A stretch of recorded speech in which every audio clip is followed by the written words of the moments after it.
Asato ma sadgamaya, tamaso ma jyotirgamaya, mrityurma amritam gamaya.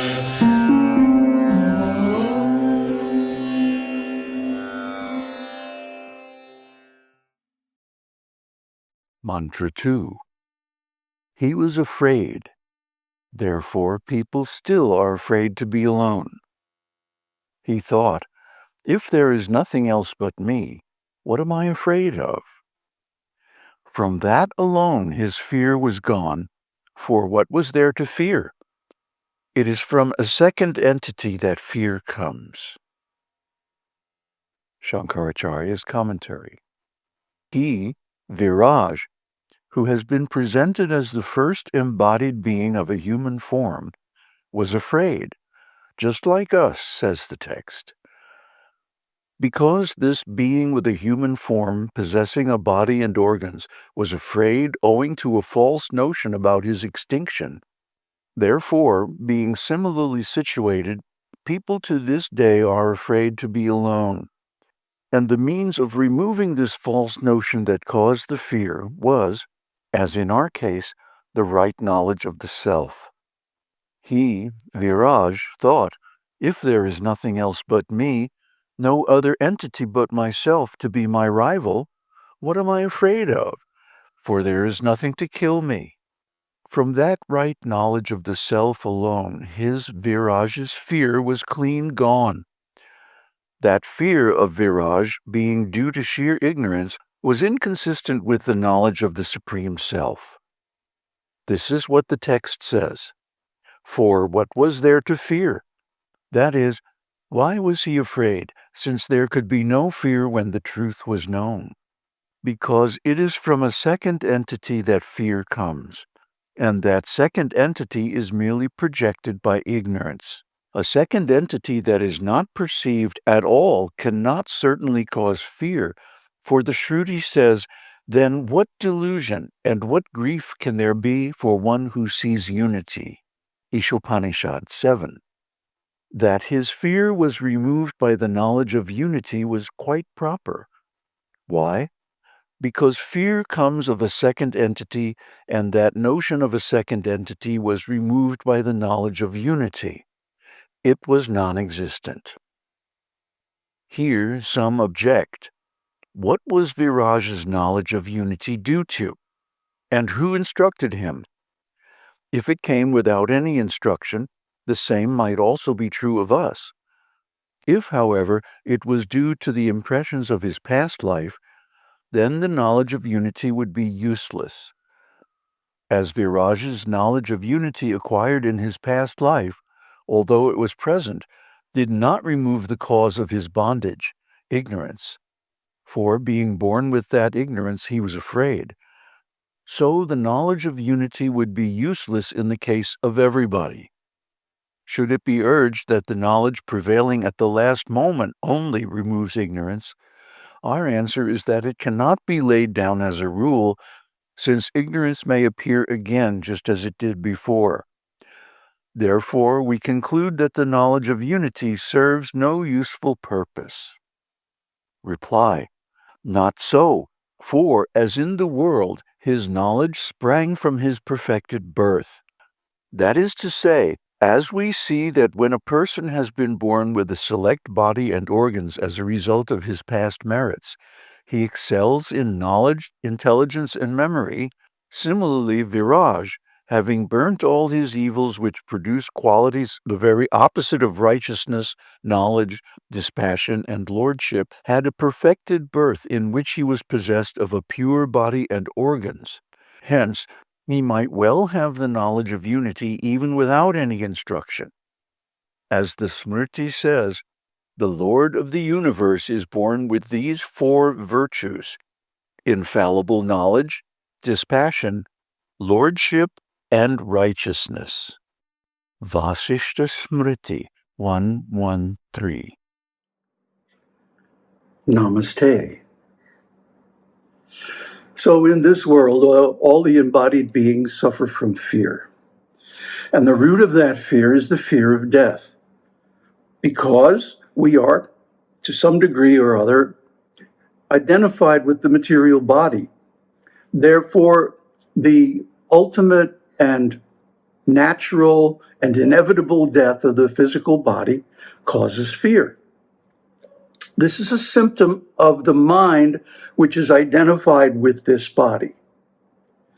Now, if the mind becomes unidentified with the body through knowledge, jnana, then there is no fear. Because what is there to fear? Is there any other entity? Really? When we know beyond any reasonable doubt that we are Brahman, pure consciousness, different from the body, different from the world, then there is no fear. There can be no fear because there is no other entity. Now, we just posted a talk by Tatwale Baba, and in this talk, he perfectly explains the situation of the enlightened being, one who has realized Brahman, that I am the only entity. The whole world depends on me. Everything is created, maintained, and destroyed by me. In other words, when one is in Brahman consciousness, knowing the nature of consciousness and its relation to the world, one understands that the world is dependent on consciousness, not the other way around. The materialists would have us believe that consciousness is a function of the brain cells or some nonsense like that, which is impossible. Because if you take these brain cells out of the brain, they no longer demonstrate the symptoms of consciousness. Every living being displays four states of consciousness: Jagrat, or consciousness of the senses and their objects; Svapna, or consciousness of the mind and the thoughts, usually dreams or thinking during the day; Sushupti, which is consciousness of nothing, where there are no objects, because the senses and the mind have been detached from the sense organs and their objects; and Turiya, which is the root, the substrate, the basic awareness that is common to all states of consciousness. Now, if you observe yourself, you will see that all of this world only exists when the senses are connected with the sense organs. Isn't it? At night when we go into deep sleep, in fact, even in dreams, we're not conscious of the physical body senses, what to speak of their objects. But what we are conscious of is memories and thoughts in the mind. That's what dreams are. And when we go into deep sleep, sushupti, we're not even conscious of that. There are no objects. Therefore, meditation means neti. Not this, not the senses, not the sense objects, not the body, not the world, Nothing, not even the mind, or thoughts. Nothing. Zero. Shunyata, emptiness, nothingness, the absence of all objects. When you do that by the process of elimination, only consciousness remains. And consciousness is perfectly conscious of itself.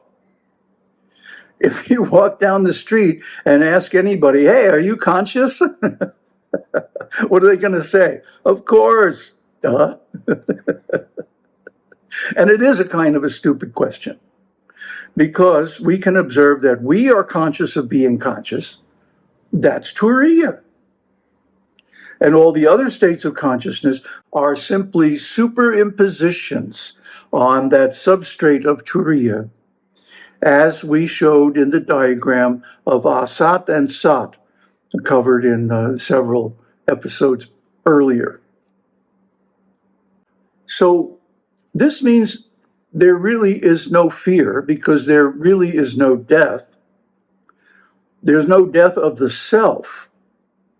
Death applies only to the body, the senses, the sense objects that are linked to them, and our sense of ego, ahankar, false identity. I am this body, I am this mind, I am my possessions, I am the labels and attachments to this body, the relations, and all like that. All of that has to die, along with the body.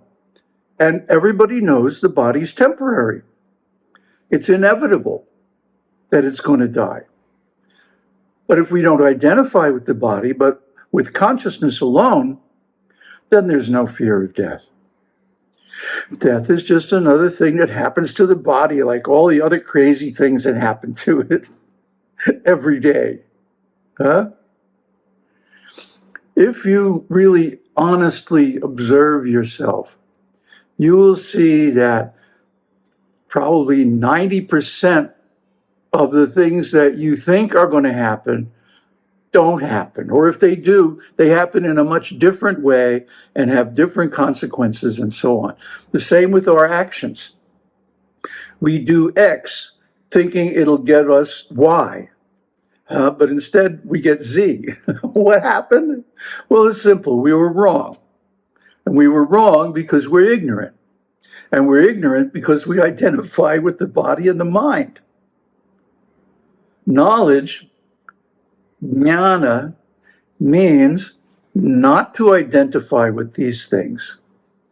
Even though by some trick of fate or karma or whatever, we are inhabiting these bodies, that doesn't mean that we have to identify with them. And we don't have to identify with them if we have the knowledge, aham brahmasmi, I am Brahman. I am consciousness. I am that which is always awake, always aware, always pure, never injured, never hurt, and certainly never dies. So therefore, this knowledge can be cultivated, and it will pass with us into the next body. Therefore, like Krishna says in Bhagavad Gita, even if you fail at yoga, if you fail to achieve liberation or ultimate self-realization, in the next life you'll take up from where you left off. Because although the body dies, the mind doesn't.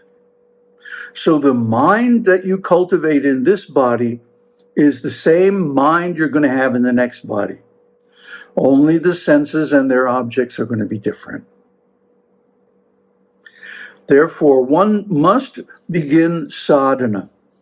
One must study the Vedas and perform puja and yoga and meditation and so on, austerities, detachment, renunciation, control of the mind, restraint of the thoughts, not to let the mind just think any old thing it wants.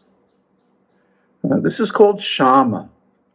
Shama, this is one of the 6 treasures. Shama means the restraint of the mind, controlling the thoughts, and not letting the thoughts just wander anywhere, anywhere they want. If we look at our mind, we see how many nonsense thoughts come into the mind. Those should be restrained. And the best way to do that is by performing sadhana, especially chanting mantras and so on, and ultimately by meditation, not allowing the mind to think at all, keeping the mind silent. Shanti, shanti, shanti.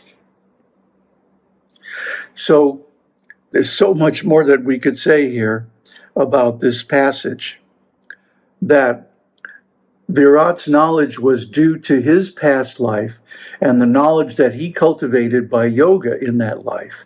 And because of his extraordinary cultivation, he gets born as Brahma, Hiranyagarbha, the golden egg, at the beginning of the gross creation.